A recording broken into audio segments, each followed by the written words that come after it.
Chris Vermeulen from the Technical Traders joining us once again. Good to see you, Chris. Really glad that you wanted to talk about small caps today. We're going to discuss the Russell, not something or not an index we really pay much attention to outside of individual names. But we saw over the past couple of sessions, Chris, that it was in fact the Russell and small caps that were kind of leading this market back to the downside. So an interesting level for the Russell. Yeah, the Russell 2000, I mean, a lot of people don't really follow it, but it's a really powerful index, and it tends to lead the way because if money is really bullish, they buy the small caps because they can make 20, 30% momentum moves very quickly.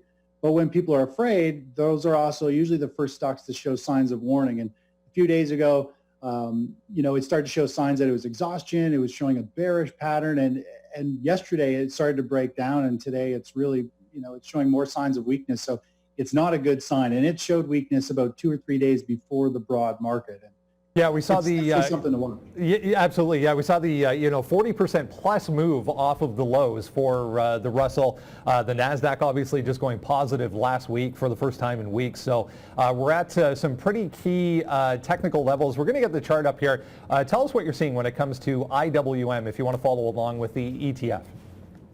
Yeah, the IWM, I mean, that mimics the Russell 2000, and I drew that chart a couple of days ago. But you can see here that first green line where the red line breaks through and bounces off it, that's what we hit yesterday. And that is a key support level. We saw the markets tag that, and then we saw a huge reversal and a bounce off that yesterday. Now, I don't know if that was the Fed stepping in, buying a bunch more ETFs and driving the market higher, but that was a support level, and all the indexes bounced off that. And today we're seeing that start to roll over. And that's kind of I call it a chart apartment. You draw all the support and resistance levels, and when you break through a floor, you're going to fall to the next floor before you have some type of bounce. And so that's what we're looking for. Each green line is a floor. We're going to continue to bounce off one, and then when you break through it, you go down to the next. And so that's pretty much laid out there in that chart, and it makes trading a lot more simple when you know where to pull money off the table and in those trades. We saw such an impressive move off the lows from back in March, obviously, for all of the markets. At this point, are we looking for some sort of support to come in? Considering this, maybe just a little bit of a pullback, maybe a higher low to be put in before the overall market continues back to the upside? It could happen, but we're seeing a big shift. Like when you look at intermarket analysis, you look at the different commodities and sectors. You look at wood, you look at gold, you look at what high yield bonds are doing compared to regular bonds.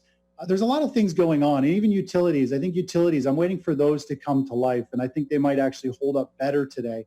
But all those kind of safe haven plays and those ratios are really starting to point to big money is actually flowing out of the market. They're slowly moving into defensive plays.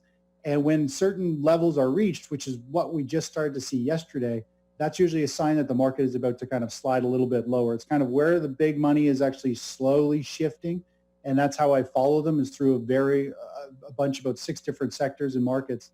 So I think we're going to see those, the markets start to head lower simply because the internals are telling us big money is moving to the downside. You mentioned gold there briefly. You also sent over a chart of GLD. What are you seeing when it comes to GLD? We saw a nice move to the upside yesterday. Yeah, GLD has been forming a beautiful bull flag or a pennant formation. It's primed and ready to break out.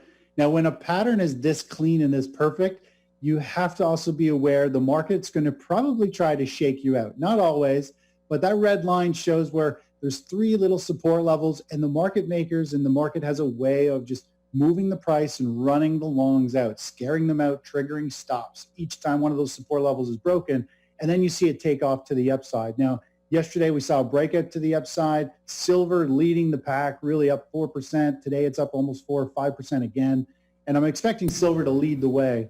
But gold and precious metal sector is definitely one coming into favor right now, just because this is the time that they typically shine, which is late bull market, potentially early bear market.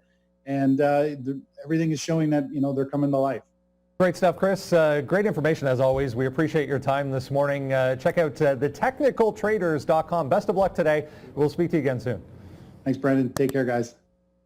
There we go, guys. A look at some different aspects of the market that we don't pay much attention to in the morning. Anyways, we saw a nice move in GLD yesterday to the upside. The Russell as well, some small caps moving around over the past couple of sessions, giving you plenty of opportunities. Let's get into